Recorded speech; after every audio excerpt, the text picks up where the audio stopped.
We're going to be talking about ionic bonding with what's called a transition metal. So transition metals are always cations, so they're always going to take on a positive charge, give away electrons, and they're always going to bond with nonmetals. When they do that, they form ionic compounds, but something special happens with transition metals. Some transition metals can take on multiple ion charges. So you have to deal with them a little bit differently compared to a monatomic cation. So I'm going to show you an example of when a transition metal can take on multiple charges. But before I do that, a helpful resource for you would be on the back side of your periodic table, you'll see this page. In this upper left-hand box, you'll see common transition metal and polyatomic ions. The next video will talk about polyatomic ions as compared to a monatomic ion. But for this video, we're going to specifically focus in on transition metals. So like I said a minute ago, transition metals are only cations. Therefore, they all take on positive charges.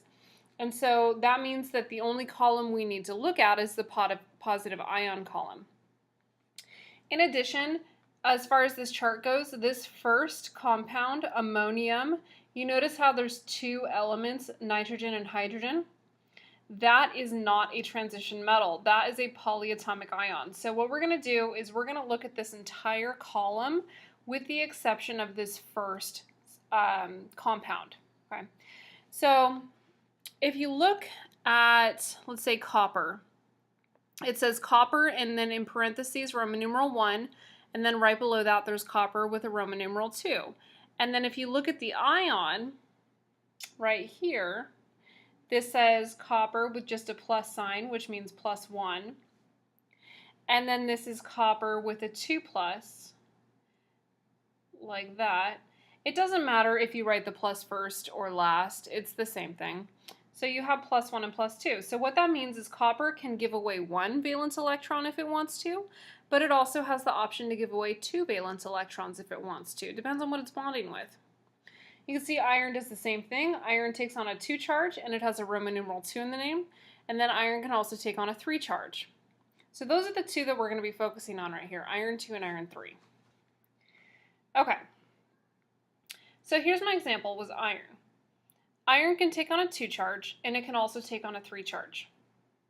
When it takes on a +2 charge, it's going to give away 2 valence electrons, but if it takes on a +3 charge, it can give away 3 valence electrons. Again, it just depends on what it's bonding with. So here's my first example. Iron with a 2 charge, meaning it's going to give away 2 electrons, can bond with sulfur. Sulfur needs 2 electrons.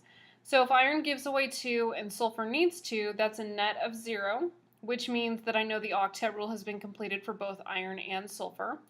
And it took 1 iron and 1 sulfur to do that. So the compound is 1 iron and 1 sulfur. So it's exactly like monatomic ionic bonding. The only difference really is the naming protocol. So you still end the anion with IDE. That hasn't changed. So instead of sulfur, it's sulfide, which makes it really simple. Nothing's changing about that. What does change is the name of the transition metal. So because iron can take on multiple charges, you have to denote that in the naming protocol. So iron 2, in parentheses, the Roman numeral, indicates the charge of the cation. So when a transition metal takes on multiple ion charges, you have to indicate what the charge of that ion was by using the Roman numeral. So the second example is iron 3. So what if iron wants to give away 3 electrons? Well, this is a 3-2 situation, so you add on until your charges cancel out, which in a 3-2 situation, the least common multiple is 6. And so I added on another iron, so that gets me to +6, +3, and +3. And then I added sulfur, -2, -2, -2 is -6. So my charges cancel out, which means that 2 electrons went here to sulfur. The third electron from the first iron went to this sulfur, and then you have one electron from this iron going to that sulfur to complete its octet rule, and then the last two electrons will go to the bottom sulfur. So the octet rule has been completed. I know that because I reached 0 on the charges.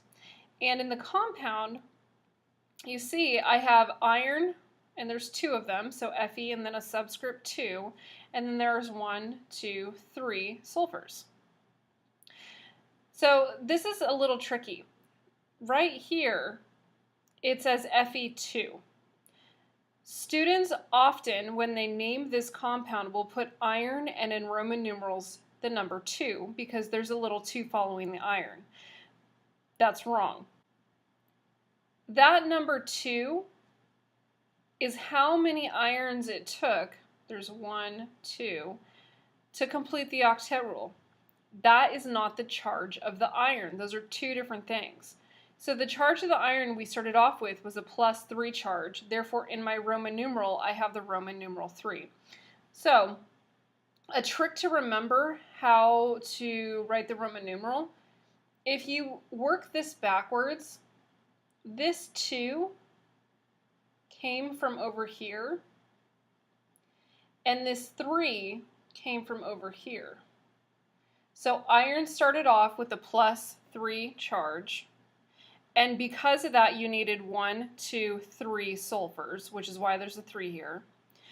And then sulfur started off with a -2 charge, which is why you needed 1, 2 irons to cancel it out. So the charge of the transition metal is the number that follows the anion. Okay, so only use Roman numerals for transition metal cations. You would not use them for anything else. And again, the reason why is because they can take on multiple charges. So let's give a couple of examples. So here you have a list of common transition metal charges. It's not an extensive list. So here I see manganese has a +2 charge with a Roman numeral 2. However, in my example, manganese has a +6 charge, which is totally possible. So you may not see it on this list, but you may encounter them. Just because it's not on the list doesn't mean they don't exist. Okay, so if manganese has a +6 charge and fluorine only has a -1 charge, it's only going to be able to donate 1 electron. So what you would need is 6 fluorines. So here's 2, 3, 4, 5, and then 6. So then you have a donation, donation, donation, donation, and then the 6th one is being donated. So all of the electrons, and you don't have to write all this out every single time, all the electrons have been donated. So one manganese was able to donate 6 valence electrons, but it took 6 fluorines to accept them. So again, this is the charge of the cation, or the transition metal. So therefore, I would name this manganese, Roman numeral 6, fluoride.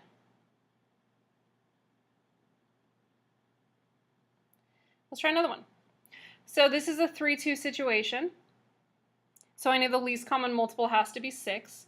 So I'm going to add on to both sides until I get to 6. So +2 + 2 + 2, that's +6. -3, -3, that's -6. So I know that +6, -6 equals 0. It took 3 manganese and 2 nitrogens to make that happen. So again, this 2 is the charge of the cation. So if you come back over here, we started off with manganese +2. So this would be manganese, Roman numeral 2, and then nitride. So you just change the ending of the second element to "ide." 2 more. So tin, which is Sn, can take on a +2 charge, and it can also take on a +4 charge. So in this situation, you have +2 and -2. Those cancel out. So that means the tin can donate both of its electrons to oxygen, no problem. Oxygen will take both of them. It took 1 tin and 1 oxygen to do that. So the 2 and the 2 reduce down to 1 to 1 when you form your compound. And oftentimes students will tell me that this is tin 1 because there's only one of them here. However, you have to know that the charge of the anion, -2, canceled out with the charge of the tin. Therefore, it was oxygen, which had a -2 charge. If that had a -2 charge, then you know tin had to have a +2 charge because it canceled out. So sometimes you have to work them backwards. So this is tin 2, and then oxygen becomes oxide. And this one's a little bit tricky as well. So you have +4 and -2. So this oxygen can accept 2 electrons, and another oxygen is going to come along to accept the other 2 electrons. So it took 1 tin and 1, 2 oxygens. However, it's a +4 and a -2 charge, so you're probably thinking, well, why didn't you do this? Because 2 and 4 reduce down to 1 to 2, and you never write the number 1, so it just ends up as SNO2. And then the name would be tin 4, and then oxygen becomes oxide. Actually, there's a typo up here. The Roman numeral for 6 is VI. IV is Roman numeral 4. So every single time you have a transition metal, you need to put the charge of the cation transition metal in Roman numerals to indicate what that charge is, because they can take on multiple charges.